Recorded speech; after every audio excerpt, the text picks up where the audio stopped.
Welcome to Truth Behind History. The stories are real, the impact is lasting. Today, we're diving into something that shapes how we think, how we vote, even how we feel about ourselves and others, without us even realizing it. It's the hidden hand behind many of history's greatest tragedies, revolutions, and mass movements. And it raises a chilling question: what if much of what we know isn't education, but propaganda? So, what exactly is propaganda? At its core, propaganda is the selective use of storytelling to influence how people think and behave. But don't picture a mustached man yelling through a megaphone. This isn't just old-school war posters. Propaganda works through emotion, repetition, and psychological pressure. It's designed not to inform you, but to move you. Unlike education, which invites you to question, compare, and understand, propaganda wants obedience. It doesn't want a debate. It wants allegiance. It doesn't nurture critical thought. It short-circuits it. Propaganda says, here's what to believe. Don't ask why. So how does it do that? Through powerful mechanisms that bypass reason and go straight for your gut. First, repetition. Say something enough times, and it starts to feel like truth. Second, emotional appeals. Fear, pride, anger, love of country, hatred of the other. Propaganda doesn't explain, it provokes. Third, it simplifies a complex world into binaries. Good versus evil. Us versus them. Heroes versus traitors. And it always creates enemies. When people are scared, divided, and emotionally charged, they're easier to steer. But here's where it gets tricky. Propaganda is a double-edged sword. It's been used by dictators to control populations, but also by resistance movements to inspire liberation. Its danger isn't just in what it says, but in who controls it and how it's used. So now that we know the tools, let's look at how they've been wielded, sometimes with terrifying success. To understand just how powerful propaganda can become, we need to look at one of history's darkest case studies, Nazi Germany. This wasn't just about one man giving speeches. It was about building an entire machine, an ecosystem of control, where words, images, music, and education all told the same story. A story crafted not to reflect reality, but to rewrite it. At the center of this machine stood Joseph Goebbels, head of the Nazi Ministry of Propaganda. His mission? To synchronize every form of communication in the country. Films, newspapers, school books, radio broadcasts, theater plays, even fine art and classical music. Nothing was neutral. Everything had to serve the Nazi narrative. This level of control created what some historians call the total propaganda. It didn't just appear during war rallies or in speeches, it soaked into daily life. Imagine growing up hearing the same ideas at school, reading them in the paper, watching them in films, and hearing them on the radio before bed. That was life under Goebbels' direction. One of the most disturbing features of this system was how it dehumanized Jews while glorifying the so-called Aryan race. Jews weren't just disliked,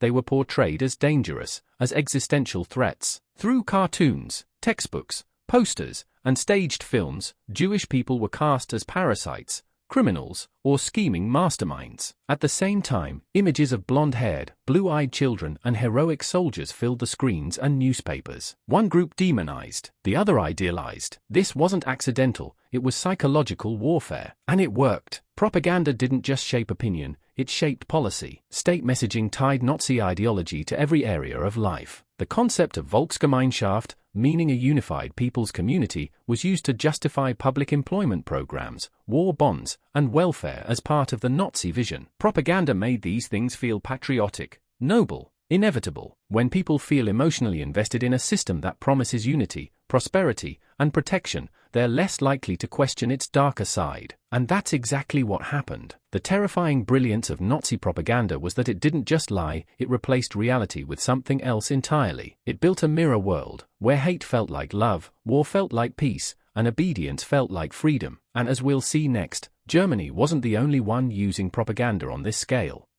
When the dust of World War II settled, a new battle began, not over land, but over minds. This was the Cold War, and at its heart was a propaganda arms race between East and West. Let's start with the Soviet Union. In the USSR, propaganda wasn't just a tool, it was a governing principle. The state controlled all media, newspapers, books, radio, even monuments. Every article, every image, every public speech had to serve a strict Marxist-Leninist vision. Dissent wasn't just discouraged, it was erased. Stalin took this to chilling extremes. His image was everywhere, on walls, coins, posters, and in people's dreams. But this wasn't just about building a cult of personality. Stalin's regime rewrote history itself. Events that made him look weak were removed. Former allies who fell out of favor were literally airbrushed out of photographs. Memory became malleable. This process, called historical revisionism, turned propaganda into a form of time travel. What was once true could become false, and what was false could become sacred truth. But here's the twist. The Cold War wasn't just a Soviet show. In the United States, the threat of communism sparked a different kind of psychological campaign. Hollywood cranked out anti-communist films. News networks amplified paranoia. School children practiced hiding under desks during atomic drills, even though most experts knew it wouldn't help. The real goal wasn't protection, it was emotional conditioning. Both sides engaged in what we now call narrative governance. That means using stories, not bullets, to dictate how people think, behave, and participate in the economy. In the USSR, propaganda justified rationing, secret police, and forced labor. In the West, it justified military spending, proxy wars, and suspicion of anyone who thought differently. This era teaches us something crucial. Propaganda doesn't just influence what people believe, it defines what they believe is possible. And when both sides of a conflict are controlling the narrative, truth itself becomes a casualty. Next, we'll explore how propaganda doesn't just manipulate people, it manipulates entire economic systems. Let's shift gears. When most people think of propaganda, they think of posters, speeches, or maybe social media campaigns. But beneath all that, there's something more subtle and more dangerous. Propaganda doesn't just tell people what to think, it shapes how entire systems function. And nowhere is that more evident than in the economy. In a healthy market, ideas compete, prices adjust, incentives reward creativity, challenge, and truth. But propaganda distorts that process. It replaces voluntary exchange with coerced belief. Instead of persuading through merit, it commands through narrative. We call this non-market coercion. It's when propaganda substitutes persuasion for competition, when the state picks the winners and silences the rest. Whether it's state funding for friendly firms, or censorship of dissenting voices, the result is the same, a monopoly on truth, backed by resources. And when incentives are distorted, so is behavior. In centralized systems, ideological conformity becomes a survival strategy. People learn quickly, toe the line, or risk your job, your safety, your family's future. Dissent doesn't just make you unpopular, it makes you unemployable. Or worse. Let's take a few case studies. In Nazi Germany, companies that aligned with the regime received contracts, funding, and legal protection. In the Soviet Union, production quotas and media messaging were fused. If your factory didn't align with propaganda goals, your funding vanished. Even in democratic societies, when the defense industry overlaps with media messaging, incentive structures can shift. Suddenly, telling a particular story isn't just about truth, it's about keeping the money flowing. This isn't a conspiracy, it's a function of power. Control the narrative, and you can control budgets, priorities, and public sentiment. Propaganda shapes how we see resources, who deserves them, who doesn't, and what should be funded next. And that's the real genius of economic propaganda. It doesn't need to force you to agree. It simply makes disagreement economically dangerous. Now let's bring this forward into our world today. Because propaganda hasn't disappeared, it's evolved.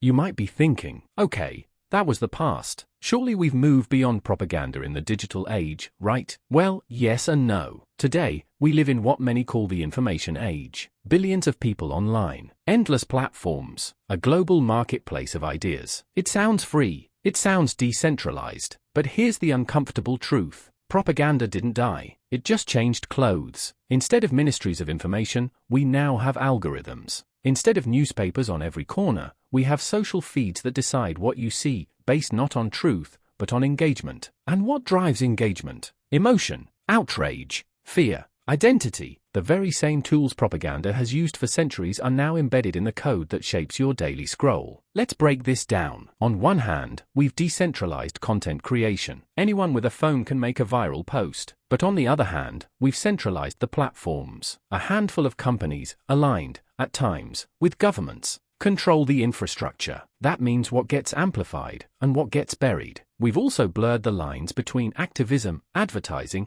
and manipulation. Is that video a heartfelt protest, or a corporate campaign? Is that trending tweet an organic movement, or a manufactured narrative seeded by a think tank, a state, or a bot farm? It's harder and harder to tell. And then there's censorship. Under the banner of fighting disinformation, some ideas are removed from public view, not debated, not disproven, just erased. And when the definitions of hate speech, misinformation, or extremism keeps shifting, it becomes dangerously easy to silence dissent by redefining it. This isn't a free marketplace of ideas. It's a curated feed, and who curates it, matters. So while the tools look new, the patterns are old. Centralized narratives, emotional manipulation, economic consequences for dissent. We aren't post-propaganda, we're in its next phase. And as we'll see next, the real danger isn't just political, it's moral.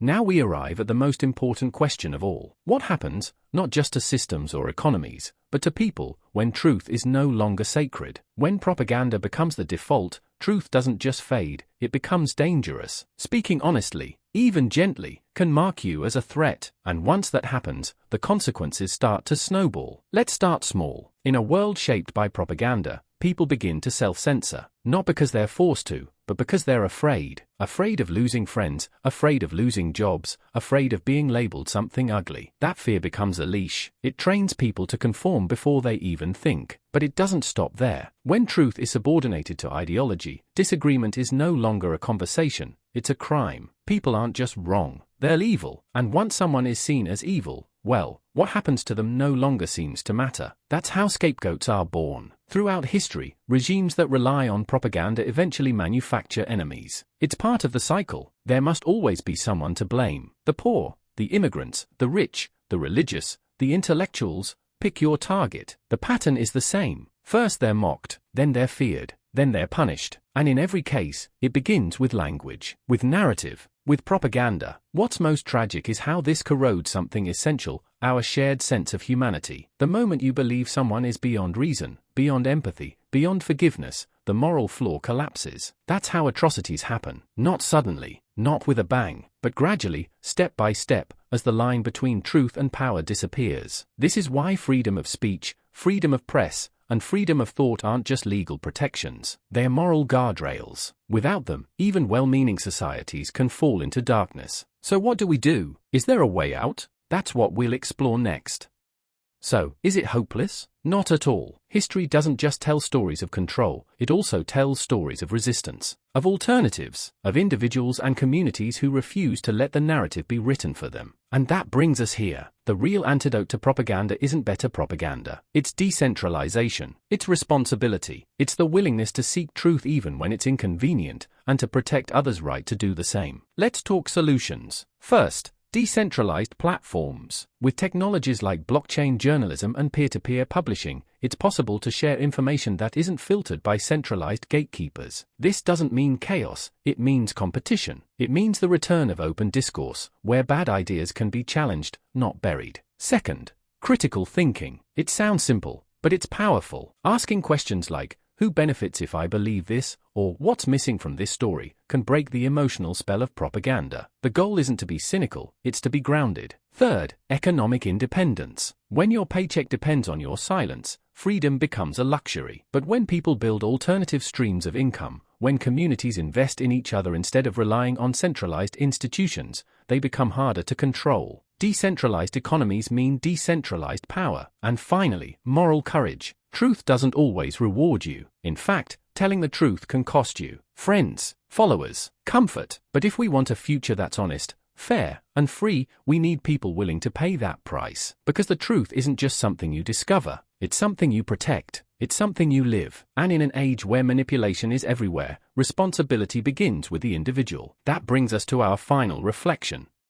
So now, pause for a moment. Take a breath, and ask yourself the question that sits beneath everything we've just explored. Who controls your mind? Is it the headlines? The trending topics? The most shared video of the day? Or is it you? Because in every age, across every system, there have been those who let the narrative carry them, and those who dared to step outside it. People who asked the hard questions, who doubted the slogans, who listened carefully when the rest of the world was shouting. Some of them paid a price for it, but they also changed history. Propaganda is powerful. It can rally millions, topple governments, and erase truths. But in the end, it relies on something fragile: your compliance, your willingness to believe without questioning, to speak without thinking, to go along because it's easier. But what if you didn't? What if the next time you read a headline, you asked, what's not being said? What if you turned down the noise and looked for signal? What if you reclaimed your mind, one thought at a time? That's where real freedom starts. Not in revolutions or laws, but in the quiet decision to think for yourself. So if you found this video thought-provoking, let it be the start of something. Keep asking, keep seeking, keep thinking. And if you want more stories like this, more truths buried beneath the surface, then make sure to like this video, leave a comment sharing your thoughts, and subscribe to the channel. And remember, if you enjoy history that challenges, surprises, and empowers, there are plenty more videos waiting for you right here on Truth Behind History. Until next time, stay curious, stay brave, and stay free.